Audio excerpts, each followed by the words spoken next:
ডাইনে গিয়ে একটা শট নাও, তাহলে তোমার ওই যে একদম উপরে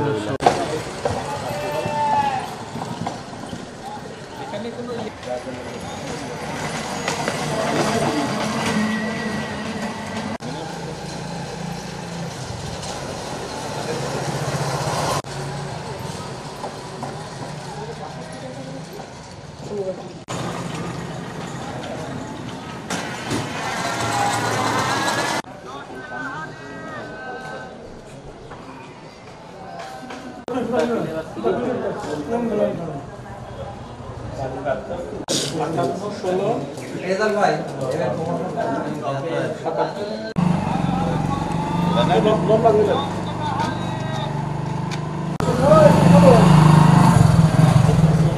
বাড়ি বিক্রি হবে নিবা নাকি?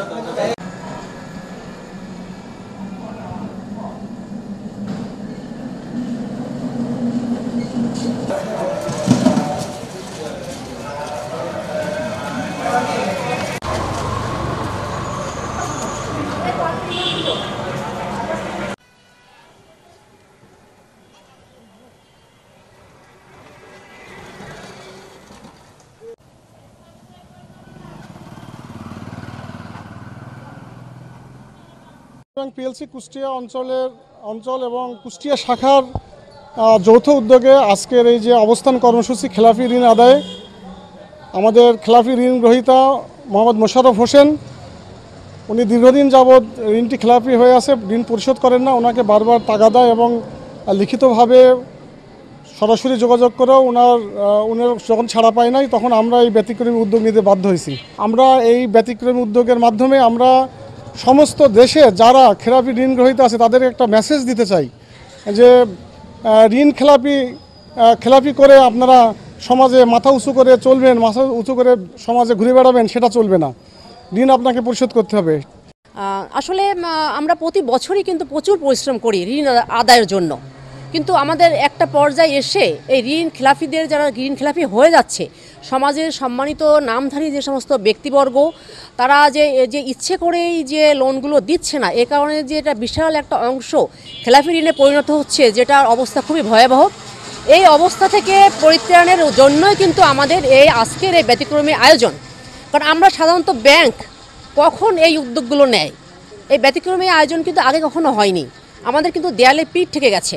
আমরা প্রতি বছর আমাদের যে অবস্থান কর্মসূচি বা আমাদের যে ঋণ আদায় কর্মসূচি, এটা কিন্তু আমরা সারা বছর ধরেই করছি।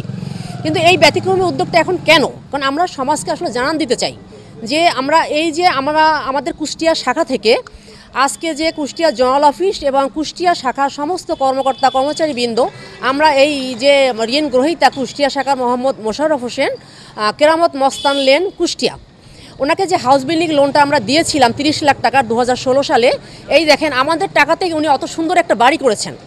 আমি অসংখ্যবার কিন্তু এখানে এসেছি, অসংখ্যবার উনি প্রতিবারই কথা দিয়েছেন। পারিবারিকভাবেও আমরা তার সাথে বসেছি, জানান দিতে চাই যে সমাজের যে সম্মানিত ব্যক্তি, আমি বলবো যারা মুখোশধারী সম্মানিত ব্যক্তি, এদেরকে সমাজে চেনা উচিত। কারণ এরা সমাজে দুষ্টু কীট, সমাজের উচিত এদেরকে বর্জন করা। আমরা সবাই যদি একজোট হয়ে এই ঋণ খেলাপিদেরকে, শুধুমাত্র আমার একটা ঋণ খেলাপির জন্য আমি বলছি না, এটা সারা বাংলাদেশের সমস্ত অগ্রণী ব্যাংক বলেন, সব যে ঋণ খেলাপি আছে সবার ক্ষেত্রে যদি আমরা সমাজের সামনে এদের মুখোশকে উন্মোচিত করে দিতে পারি, আমার মনে হয় যে যদি লোক লজ্জার ভয়, চক্ষু লজ্জা বলে কিছু থাকে, তাহলে উনি অবশ্যই আমাদের এই ডাকে সাড়া দেবেন।